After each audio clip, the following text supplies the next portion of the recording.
Hello YouTube, this is Walkia Lion, and I am a neo-naturalist. Okay, so if any of you are wondering, neo-naturalism is essentially a new concept that I discovered while I was developing my knowledge watching YouTube videos of theology, philosophy, psychology, and then coming to the conclusion that all of it is BS. um, I have not found anything that has really grabbed my attention and has managed to satisfy my desire for an answer that I can respect and understand. Um, so, in light of that, I ended up developing my own ideas over time as an answer to the questions that I kept finding myself asking, but nobody was able to answer. For some reference, naturalism, the reason why this is called neo-naturalism is because naturalism, the original definition, is the belief that we are only able to, what we are able to ascertain through our senses, smell, hear, touch, etc., is the only world that exists, is the only state of being that exists. It's essentially atheism. I fully reject that notion because it doesn't make logical sense to me. There would be no reason why us as a species should exist the way that we do. All of our emotions, all of our flaws, all of our contradictions, it does not make sense if the world was a purely mechanical place. And neo-naturalism embraces that concept in its entirety and does its best to explain what it is. Now, as you all probably noticed looking at this board, neo-naturalism has a lot of its inspiration from the zodiac signs and from the Western horoscope. I am going to attempt to explain that all to you here as best I can, and if you have any questions, please leave it in the comments section so that I can further extrapolate on any of it in further videos. I am planning on going through each of these to the best of my ability in future videos, but right now I'm going to try my best to keep the focus on just the grand scheme of it and not bog down the video too much. So, each of the four elements are represented within the concept of naturalism. Naturalism, neo-naturalism, making up what is essentially the Holy Triad, right? Is the Grand Pyramid. Each of the elements, as you can see, has their own kingdoms, if you will.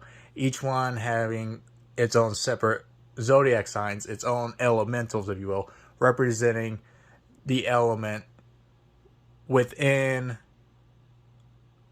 neo-naturalism's scope of practice. Each of these elements, within their place, represents an aspect of society, and that is the masculine, feminine, as well as chaos and order.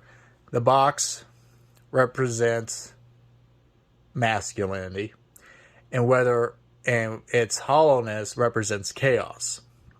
So fire is masculine chaos, earth is masculine order, water is feminine order, and air is feminine chaos. Each one of these elements is necessary in its interactions with one another to create a solid, functional, lasting foundation that makes up the base of the pyramid. Spiritual naturalism, or neo-naturalism, of course, is at the very bottom, representing the entire, the very fundamental hierarchy, which is essentially the 4 elements, as well as the 3 states of being within a human, well, within a living creature's life. That is body, mind, and spirit. I don't have the representations here. I apologize. Each one of the building blocks represents an aspect of spiritual naturalism that I am hoping I manage to get the entire thing within the pyramid. Starting off from over here at the very beginning, the free market.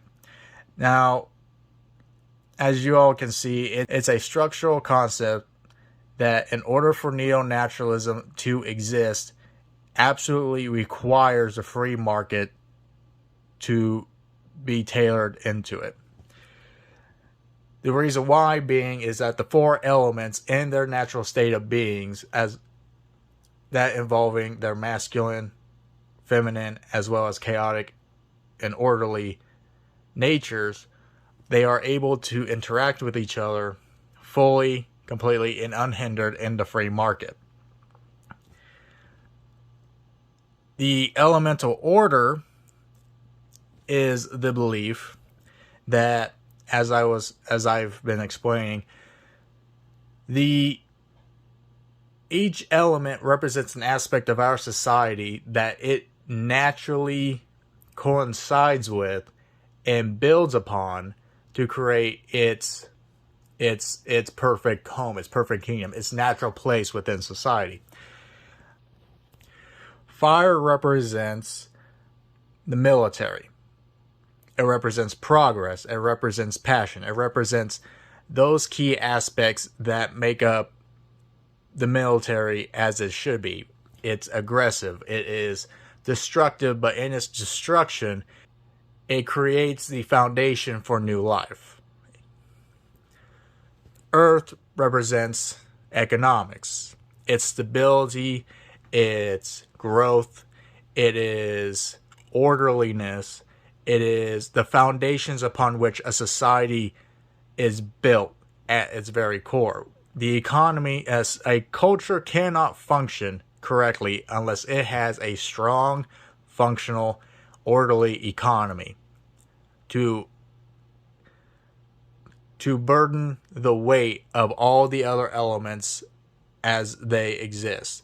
Without the economy, without Earth, without those fundamental building blocks, the rest of the elements are able to exist, yes, but they aren't able to actually build upon anything.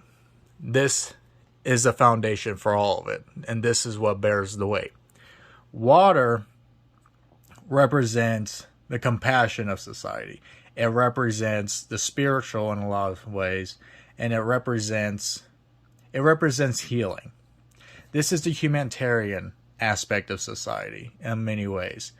This is the part of society that focuses on things such as healthcare, such as love and compassion.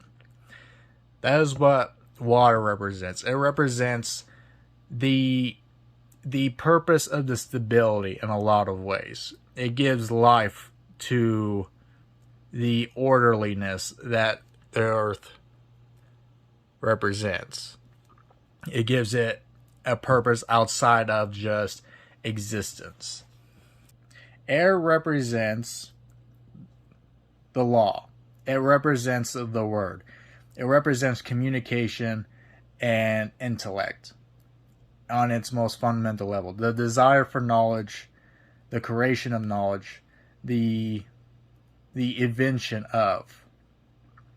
Air is what is necessary in order for people to think beyond the everyday and the immediate.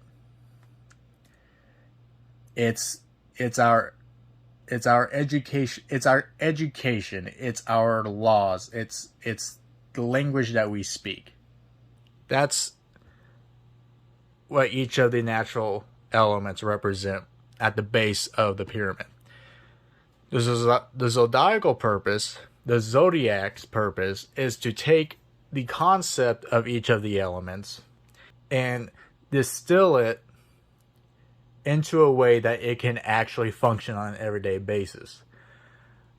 As you all can imagine, this coincides with the belief that we are all essentially born from the zodiac's influence, that the soul is forged within the energies and the powers that are focused into the zodiac and then planted here on earth.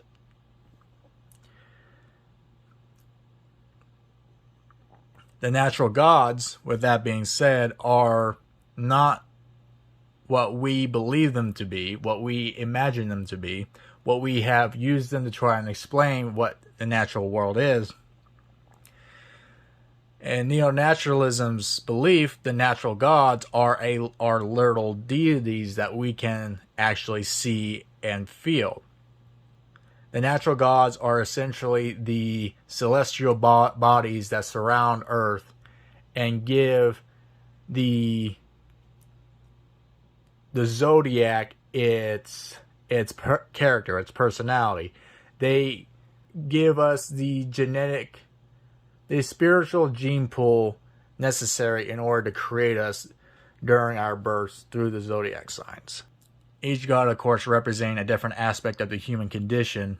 And for those of you who know how the zodiac works and what the horoscope is and how the planets are in the representation of that, you will see what I mean.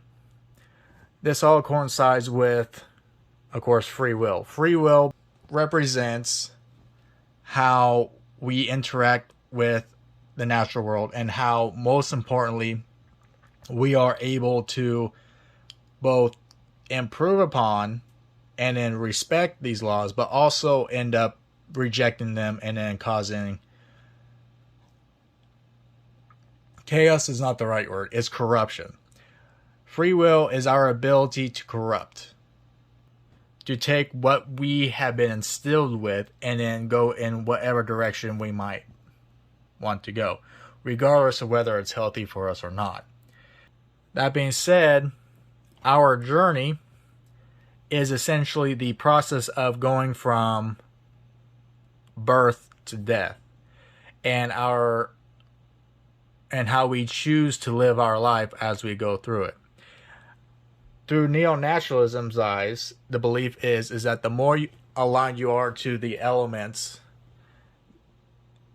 that are represented here, the more in line you are basically to yourself, the more you will find your journey to be fulfilling and good.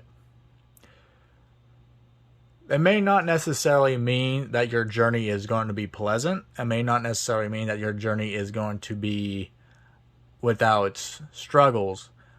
But by the end of it, the belief is that if so long as you are willing to do what you need to do, pay attention, and live your life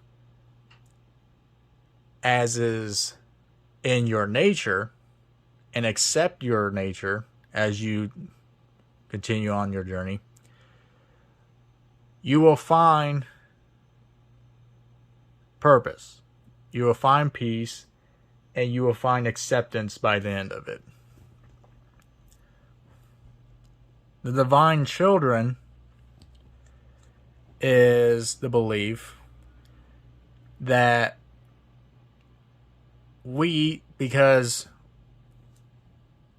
we are the progeny of the natural gods, we are already the divine, essentially. The reason why that has to be made clear and absolute now is because corruption has a tendency to be born out of the desire to achieve the divine. there is no point in achieving that which we already are. Just because you're not satisfied with what you may already be does not mean that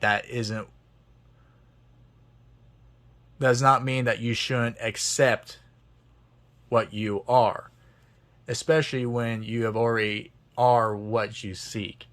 It's just not what you thought it would be. The zodiac's purpose, as I've explained earlier, is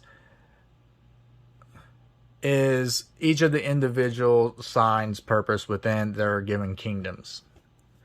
That would have to be a much more in-depth video, but in general, each of the signs, we'll use fire here for example, Sagittarius, Leo, and Aries, each one of them has a certain place within fire's domain. Now, what that certain place is, a lot of people can already explain to you. I will not. I will not attempt to really explain the purpose of any of the zodiac signs represented here, except for one, and that would be Aries. The reason why is because, out of respect for all the other ones, I cannot effectively give opinion or guidance on any of them, because my zodiac sign is Aries. That being said, that means that I am not able to give my opinion. I do not understand the others.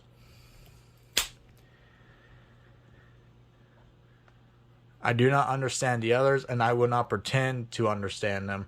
I will simply just say that they all have their purpose, and whatever that purpose may be is purely up to you as an individual and who you may be on this board to discover yourself. I am currently on the journey to discovering myself and what that represents to me. I already explained what the natural order is when it comes to the placements of what the elements are and what their purpose is in society. So, moving from that, the patrons. Now, what a patron is a god that is basically your main deity. So, what that would mean, say for me, is that Mars is my deity. I am prone to calling Mars Father, because that is who he essentially is to me spiritually. He is my spiritual lead, is my spiritual patron. He, along with Aries, is the template to which I try to live my life by, and I have actually come to find a great deal of satisfaction with moving more towards that direction as I get older. How that will continue to manifest, I do not know, but it will be interesting to see where it goes. The natural place is, of course, going back to what our specific purpose is within the kingdom. So, where the zodiac's purpose, each one of them represents their own little parts of the kingdom, their own little clans, if you will. We are, in essence, a member of each clan, or a member of the specific clan, me being an Aries. My natural purpose right now is what I'm currently seeking within the vision of Aries and Father and the element of fire being the representation of masculine chaos. I am currently trying to find my place within all that, and am currently on my journey to see what exactly that looks like and how I'm able to use that in the modern age. The key word there is the modern age. It's the challenge that we face today is figuring out what exactly it is we are supposed to be doing if this is a natural order of things, simply because a lot of what these elements are and what they represent has kind of been diminished, has been subverted, or has just straight up been compromised by the corruptions of man. So it's very hard to figure out what exactly it is to do. But I do know that if I do not attempt to find myself within this journey, within the context of these walls, as according to my belief, then I won't be able to effectively follow my journey in a way that I believe I am meant to and that I feel that I must. And that leads me to the moral purpose. Now, because of the difficulties of the modern age, our moral purpose tends to be obscured a lot. A lot of it being what we were taught from a young age growing up about what is considered right and wrong, and our placement in that sense of morality that society has created. Society to which has created said morals for a reason. That's something I do not want people to automatically assume is just bad. Society created its morals for a reason. It's just that, was it the right solution for the reason? As an example, in my moral purpose, in ancient times, considering who I am and what I am, I would probably have been a hunter or maybe even a warrior on a war band. We don't really have anything like that today for us. What we do have, however, that I have found on my journey that is helping me out a great deal, and I'm finding a great deal of purpose and focus in, is the gym. I have found that within the context of our society, that in order for me to practice what I am and what I believe and what I feel in a way that is desirable and sustainable, is helping others by helping themselves in the gym. Currently, that is my goal. That is not what I'm currently doing. I am working on myself primarily. It is working out for me a great deal, and I think that in the future I will be able to help others achieve their goals within the context of physical health and helping them. The primary thing, helping them learn how to deal with their aggression and their competitive nature in a healthy way that does not end up destroying them within society's boundaries, but ends up actually being a useful tool, ends up being a gift rather than a curse. That leads up to relations versus expectations. Relations is essentially your relationship with yourself along with those around you, your immediate surroundings. Your relations are what you are comfortable with, and what essentially is your boundaries. What is your directive? What is your purpose? Expectations, on the other hand, is the opposite. It's what is expected of you. It is what is thrown upon you. It is what is thrusted upon you. What is thrusted upon yourself in a lot of ways. Relations and expectations are essentially a constant tug of war that you have between yourself and the outside world. And how you deal with that is largely governed by all this together. Your moral purpose, your journey, your free will affects how you personally will deal with the relations and expectations, the influences of the free market, the natural order, your patrons, elemental order.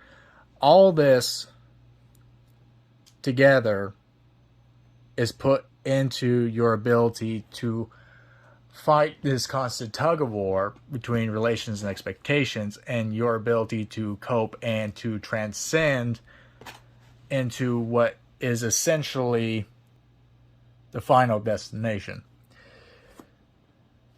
It is what most people try to achieve when they are attempting to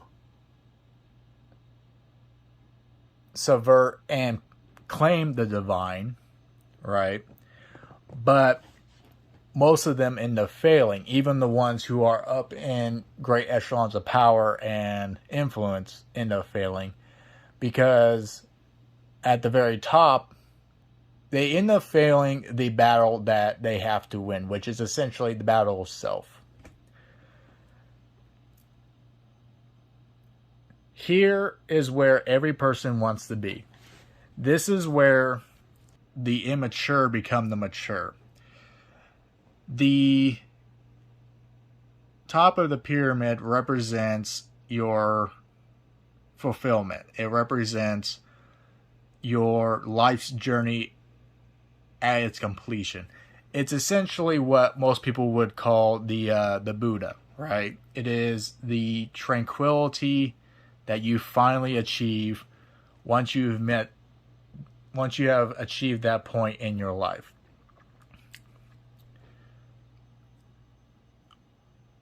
It's essentially, in ancient times, this would be the wise man or woman. In the modern age, it is better to say that these two represent the matriarch and the patriarch. The true patriarch. Not what people think is patriarchy today. What we have today is not patriarchy. What we have today is corruption. What we have today is false divinity. That is a totally different animal. That is a blasphemous, horrendous creature that all this is essentially and the antithesis to. What we have today is not patriarchy. What we have today is corruption. What we have today is not a matriarchy. It is corruption. It is false divinity. True matriarchy and true patriarchy are extremely rare. Not a lot of people manage to attain the status of matriarch or patriarch, because in order for you to do that, you have to become the master of yourself. In order for you to become the master of yourself, you have to learn to accept who you are in your entirety. That does not mean burning away that which you find undesirable. That means accepting what is within you and being okay with it. Being okay with both the dark as well as the light. And learning how to live with it and make the most of it. Not being afraid to practice it. Not being afraid to show people who you really are. Being honest with yourself and with others. That is what achieving matriarchy or patriarchy is. That is what becoming mature is all about. It's not paying your bills. It's not following the law. It is doing what you know is right for you and embracing everything that you are to its fullest potential and being okay with what that is at the end of the day. It may not be anything extravagant. It may not be anything world-breaking, but it's you. It's you in your entirety, unfiltered, and that's okay. You don't need to be anything more or less than that. That is what this is.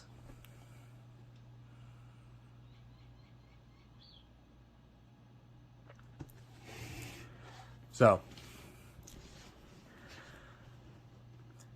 I thank you all for clicking on my video, seeing what exactly this is. I appreciate your time greatly. If it does help you any, I am very happy that it did. I know it's helping me quite a bit. I'm still on my journey. I'm still trying to learn. A lot of this stuff I'm just starting to explore. I don't really fully grasp it myself. So if anybody is interested in talking to me about what all this means and discussing what the relationships could be, what the purposes are, what the placements, if the placements may seem odd or if you're confused by it, if you want to argue it, whatever it is, I am more than happy to discuss what I have laid out here today. I am more than happy to learn and to take the time to develop the idea.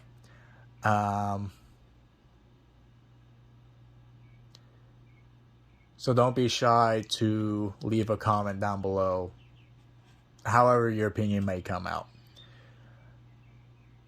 I thank you all for joining me again, and I hope to see you in the next video. Bye.